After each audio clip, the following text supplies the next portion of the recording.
Shri Education।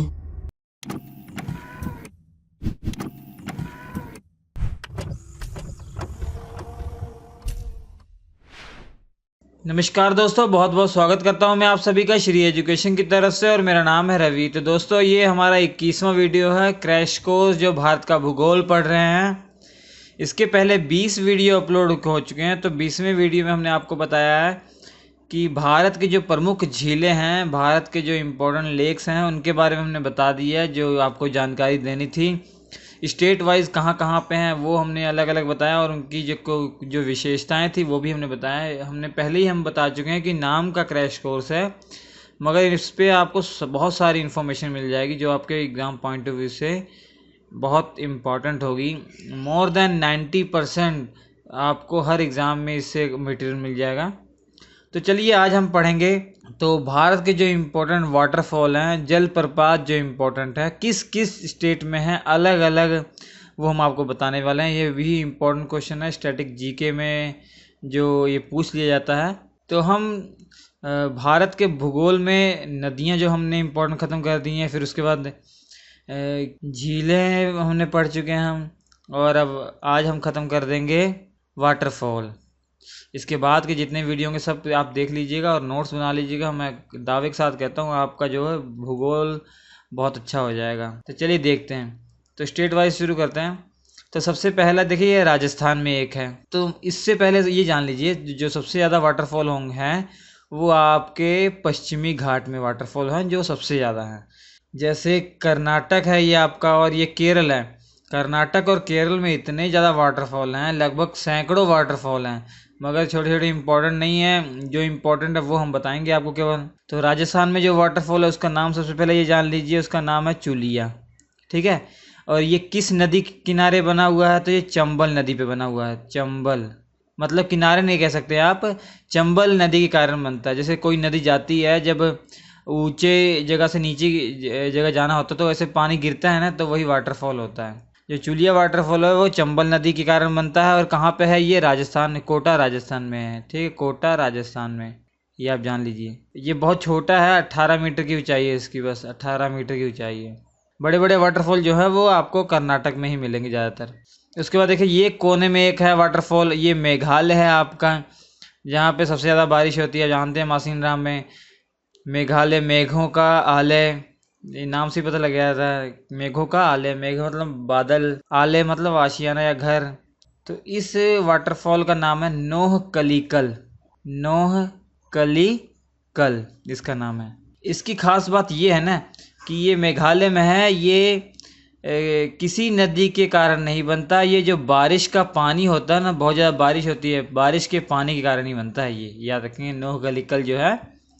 इन जो important वाटरफॉलों में एकमात्र ऐसा वाटरफॉल है जो बारिश के पानी जो इकट्ठा होता है उसी कारण बनता है ये।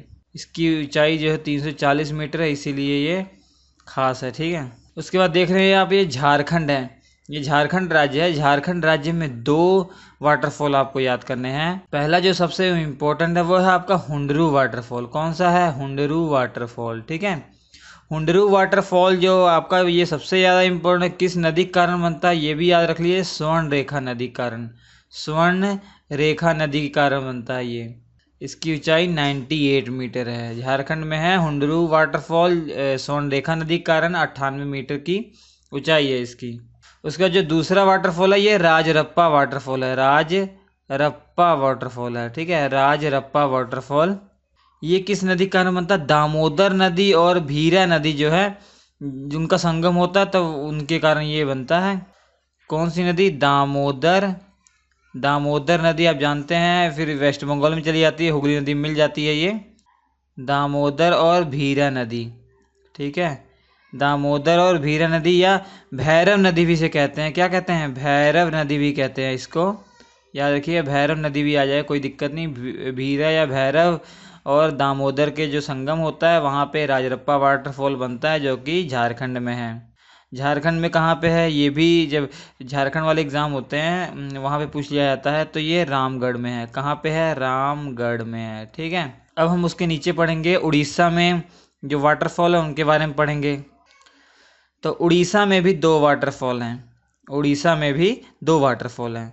एक जो आपका है वो है बरछी पानी, बरछी पानी, ठीक है, बरछी पानी, BARCHI, बरछी पानी, ये उड़ीसा में। और 399 मीटर की ऊंचाई है इसकी। कितनी है? 399 मीटर की ऊंचाई है।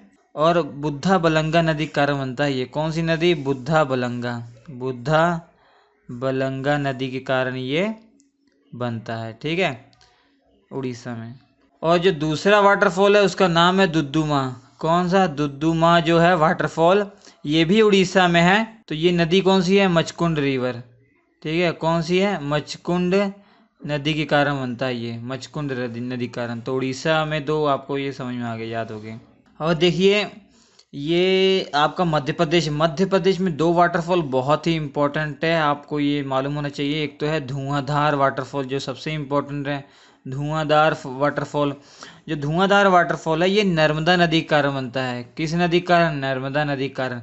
2 वाटरफॉल पढ़ने हैं, दोनों नर्मदा नदी के कारण बनता है। पहला वाला तो आपका हो गया धुआंधार वाटरफॉल, और दूसरा हो गया कपिल धारा वाटरफॉल। क्या हो गया? कपिल धारा वाटरफॉल। ये भी क्या है? नर्मदा नदी के कारण बनता है, ठीक है। और जो कपिल धारा वाटरफॉल है ये भी नर्मदा नदी के कारण। धुआंधार वाटरफॉल है ये भी नर्मदा नदी के कारण। और धुआंधार जो वाटरफॉल है जबलपुर में है। ये 30 मीटर की इसकी ऊंचाई है, 30 मीटर की ऊंचाई है, ये बहुत कम है जबलपुर में, ठीक है। जानते हैं जबलपुर जो है नर्मदा नदी के किनारे बसा हुआ है। जो नर्मदा नदी है अरब सागर में गिरती है, मगर उसका मेजर पोर्शन जो है वो कहाँ बहता है? मध्य प्रदेश में बहता है। जाने कितनी बार बता दिया हमने, बहुत बार बता दिया। उसके नीचे आएंगे, देखिए महाराष्ट्र में। तो महाराष्ट्र में भी आपको 2 वाटरफॉल के बारे में जानना है। पहला जो वाटरफॉल है वो आप जान लीजिए वजराई वाटरफॉल है। कौन सा? वजराई वाटरफॉल है। और ये नदी कौन सी है? उरमोदी नदी है, उरमोदी नदी है, ठीक है। इसकी जो ऊंचाई है वाटरफॉल की 260 मीटर है। और जो दूसरा वाटरफॉल है ये भी इम्पोर्टेंट है, येन्ना वाटरफॉल। कौन सा? येन्ना वाटरफॉल जो है ये भी आपका महाराष्ट्र में है, नर्मदा नदी के किनारे है। ये नर्मदा नदी के किनारे बना हुआ है और इसकी जो ऊंचाई है 853 मीटर है।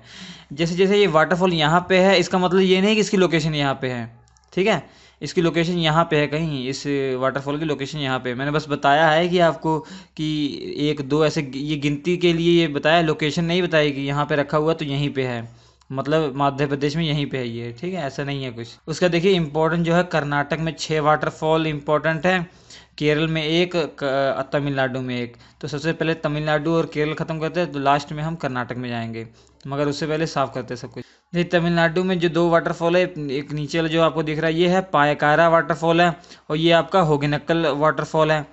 जो होगेनक्कल वाटरफॉल है ये आपका कावेरी नदी के कारण बनता है। किस नदी के कारण? कावेरी नदी के कारण बनता है। जबकि पायकारा जो वाटरफॉल है ये आपका पायकारा नदी के कारण बनता है, ठीक है, पायकारा नदी के कारण बनता है। और ये इम्पोर्टेंट इसलिए क्योंकि इसकी जगह भी पूछ लेती कहाँ पे है, ये ऊटी के पास है, ठीक है, ऊटी के पास है, या ऊटक मंडल, ऊटक मंडल भी कहा जाता है उसे, ऊटक मंडल या ऊटी के पास है, ठीक है। चलिए, जो केरल का वाटरफॉल है जिसका नाम है वझाचल, जो कि चलक्कुडी नदी के कारण बनता है केरल में, ठीक है, ये याद रखिएगा। देखिए कर्नाटक में जो 6 वाटरफॉल है इनकी लिस्ट मैंने लिख दी है, जिसमें सबसे इम्पोर्टेंट जो वाटरफॉल है वो जोग वाटरफॉल है, इसे गोरसप्पा वाटरफॉल भी कहते हैं। और ये आपका सबसे इम्पोर्टेंट है कर्नाटक के अंदर, या पूरे भारत की बात कर लीजिए, सबसे ज़्यादा क्वेश्चन जो है इसी के पूछे गए हैं। और ये शरावती नदी के ऊपर बना हुआ है, ठीक है, कौन सी नदी? शरावती नदी के ऊपर बना हुआ है। और ये कहाँ पे है? कर्नाटक में, हमने बता ही दिया। इसकी जो ऊंचाई है 253 मीटर है। कितनी है? 253 मीटर है। और दूसरे नंबर पे देख लीजिए शिव समुद्रम। शिव समुद्रम जो वाटरफॉल है ये भी आपका कावेरी, ये आपका जो है कावेरी नदी पे है। किस नदी पे? कावेरी नदी पे है। पहला वाला शरावती था जोग वाला, शिव समुद्रम कौन सी नदी पे? कावेरी नदी पे है। तो ये भी कहाँ पे है? कर्नाटक में है, ठीक। उसके बाद देखिए दूधा सागर। दूधा सागर जो वाटरफॉल है ये भी आपका कर्नाटक और गोवा के बॉर्डर पर है। और ये किस नदी के कारण बनता है? मांडवी नदी। कौन सी नदी? मांडवी, ठीक है, मांडवी नदी आप जानते हैं कर्नाटक और गोवा के पास से में बहती है, कर्नाटक से आती है और गोवा में के तट पर ये अरब सागर में गिर जाती है। उसका देखिए कुंचिकल वाटरफॉल जो है ये भी आपका कर्नाटक में है, और सबसे ज़्यादा ऊंचाई से गिरता है, 455 मीटर की ऊंचाई पर गिरता है कुंचिकल वाटरफॉल। और जो ये आपका वाटरफॉल है ये वराही नदी पे है। कौन सी नदी? वराही नदी, ठीक है, वराही नदी के कारण बनता है। और याद रखिएगा कि ये जो वाटरफॉल है 455 भारत का सबसे अधिक ऊंचाई पर स्थित वाटरफॉल है ये। मतलब देखिए ये वाटरफॉल जो है जब ये नीचे ऐसे जाता है तो इसकी ऊंचाई जो है ये कितनी है, 455 मीटर है। मगर याद रखिएगा ये पानी जो है डायरेक्ट नहीं गिरता, इसका जो पानी डायरेक्ट नहीं गिरता है, जबकि ऐसे से गिरता है, मतलब ऐसे ऐसे है, ऐसे से गिरता है, ऐसे से पानी पहले 10-15 मीटर की ऊंचाई पर गिरता है, फिर ऐसे वो गिरता है, ऐसे गिरता है, ऐसे गिरता है, ठीक है। जबकि जो जोग वाटरफॉल है जिसकी ऊंचाई केवल 253 मीटर है, मगर इसका जो पानी है वो डायरेक्ट गिर जाता है, ऐसे डायरेक्ट पानी गिरता है, 253 की ऊंचाई पे डायरेक्ट गिरता है, ठीक है। इसलिए जब आपकी परीक्षा में आता है ना कि सबसे अधिक ऊंचा वाटरफॉल कौन सा है भारत का, तो ये ऑप्शन में कुचिकल दिया ही नहीं जाता ज़्यादातर, तो आपको यही लगाना पड़ता है जोग वाटरफॉल। जो ऑप्शन में दिया जाएगा तो जोग वाटरफॉल, या कभी आया तो नहीं, कभी घुमा के क्वेश्चन आ जाए सबसे ज़्यादा ऊंचाई से जो पानी गिरता है किस वाटरफॉल का गिरता है, तो वो क्या आंसर आ जाएगा, जोग वाटरफॉल। इस दोनों में आप फ़र्क समझ लीजिए, आप समझ जाएंगे कि आपको आंसर क्या देना है एग्जाम में, ठीक है। इसकी ऊंचाई 253 मीटर है, मगर जो इसका पानी है डायरेक्ट ऊपर से डायरेक्ट नीचे गिरता है ऐसे। जबकि इसकी ऊंचाई जो है कुचिकल की 455 मीटर है, मगर ये ऐसे ऐसे गिरता है, ऐसे ऐसे ऐसे ऐसे से पानी गिरता है, ठीक है। तो आप समझ रहे होंगे। तो कुचिकल जो वाटरफॉल है वराही नदी पे है, और गोकक वाटरफॉल जो आपका है ये घाट प्रभा नदी, कौन सी, घाट प्रभा नदी, ठीक है। घाट प्रभा नदी आपकी जो है कृष्णा की सहायक नदी है। घाट प्रभा जो है कृष्णा की सहायक नदी है, जो कि कर्नाटक में ही मिल जाती है। घाट प्रभा कर्नाटक में कृष्णा नदी से मिल जाती है। उसका देखिए लास्ट जो है मेकेदत्तू जो वाटरफॉल है ये भी कावेरी नदी, ये कावेरी नदी पे है। कौन सी नदी, कावेरी नदी पे है। तो ये वाटरफॉल जो है इम्पोर्टेंट आपके लिए, ये इनफ रहेंगे। अगर वीडियो अच्छा लगा हो लाइक कीजिएगा, इसके बाद ये सारी सीरीज देख लीजिए दोस्तों, आप ही के लिए बना रहा हूँ मैं, बहुत इंपॉर्टेंट है। और शेयर भी दोस्तों के साथ कीजिए ताकि वो भी इसका लाभ उठा सकें। स्क्रीन पर आपके 4 वीडियो आ रहे हैं, चारों वीडियो बहुत ही इंपॉर्टेंट है, देख लीजिएगा। हम आपसे मिलेंगे अगले एपिसोड में, तब तक के लिए नमस्कार।